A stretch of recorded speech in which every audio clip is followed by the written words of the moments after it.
Assalamualaikum warahmatullahi wabarakatuh. Perkenalkan, nama saya Silviana Septi. Saya dari kelas Ganjil angkatan tahun 2024. Saya dari program studi pendidikan kimia. Nah, di sini saya akan menyampaikan materi administrasi pengawasan pendidikan pada mata kuliah administrasi dan supervisi pendidikan. Nah, langsung saja kita masuk ke materinya. Yang pertama itu pengertian. Pengertian dari administrasi pengawasan pendidikan itu adalah suatu rangkaian kegiatan yang dilakukan secara sistematis untuk memantau, menilai, membina, serta meningkatkan mutu pelaksanaan pendidikan. Pengawasan pendidikan ini berfungsi memastikan bahwa seluruh proses, baik pelajaran maupun kegiatan administrasi di sekolah, berjalan sesuai dengan tujuan, standar, dan ketentuan yang telah ditetapkan. Pengawasan dalam pendidikan bukan sekedar mencari kesalahan, melainkan lebih menekankan pada proses pembimbingan, pengarahan, dan perbaikan berkelanjutan. Melalui kegiatan pengawasan, guru, tenaga pendidikan, dan seluruh elemen sekolah dapat memperoleh umpan balik untuk meningkatkan kualitas kerja, kompetensi profesional, serta efektivitas pelajaran. Tujuan utama dari administrasi pengawasan pendidikan adalah untuk menjamin mutu pelaksanaan pendidikan, baik dari aspek proses belajar di kelas, administrasi sekolah, maupun manajemen secara keseluruhan. Nah, untuk fungsi administrasi pengawasan pendidikan itu, yang pertama itu memantau pelaksanaan pendidikan. Fungsi ini bertujuan untuk mengamati dan mencatat bagaimana kegiatan pendidikan berlangsung sehari-hari, baik dari segi pelajaran, administrasi, maupun manajemen lembaga. Pemantauan memastikan bahwa setiap proses berjalan sesuai rencana dan standar yang ditetapkan. Contohnya, kepala sekolah memantau kegiatan pembelajaran di kelas, memastikan guru mengajar sesuai RPP atau memeriksa pelaksanaan ekstrakurikuler. Fungsi yang kedua itu memantau pelaksanaan pendidikan.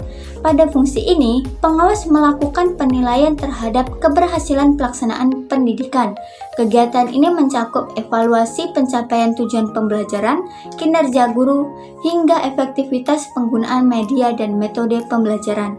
Contohnya seperti supervisor menilai kinerja guru melalui observasi kelas atau mengevaluasi penggunaan media pembelajaran untuk melihat apakah media tersebut meningkatkan pemahaman siswa. Fungsi yang ketiga itu pembinaan dan tindak lanjut. Fungsi ini menekankan pembimbingan sebagai tindak perbaikan dan atau kelemahan yang ditemukan saat pengawasan.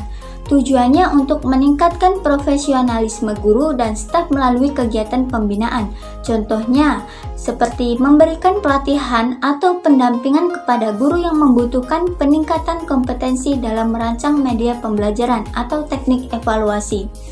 Fungsi yang keempat itu melaporkan hasil pengawasan.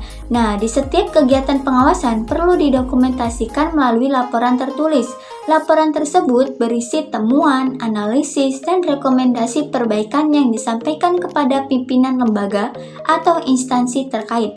Contohnya seperti penyusunan laporan supervisi pembelajaran yang kemudian disampaikan kepada Dinas Pendidikan sebagai bahan evaluasi dan kebijakan lanjutan. Fungsi yang terakhir itu peningkatan mutu pendidikan. Nah, pengawasan adalah menjadikan hasil pengawasan sebagai dasar perbaikan dan inovasi. Dengan demikianlah pengawasan berperan penting dalam meningkatkan mutu lembaga pendidikan secara berkelanjutan.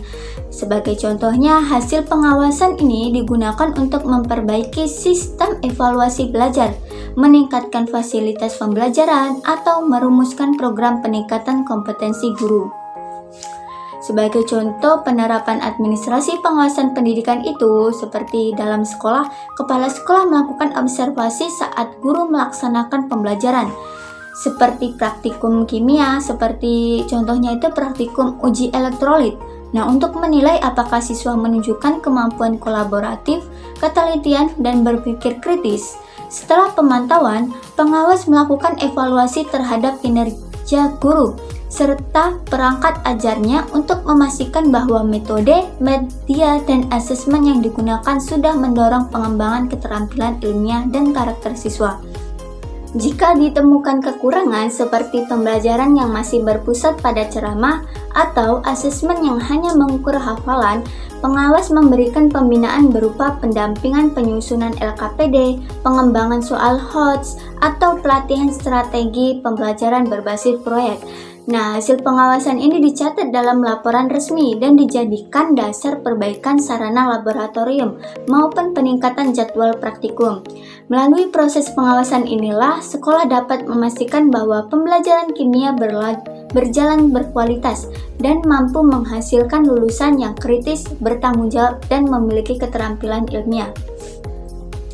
Kesimpulan dari materi yang saya sampaikan ini, administrasi pengawasan itu merupakan proses penting yang bertujuan memastikan bahwa seluruh kegiatan pendidikan ini berjalan sesuai standar, tujuan, dan ketentuan yang telah ditetapkan.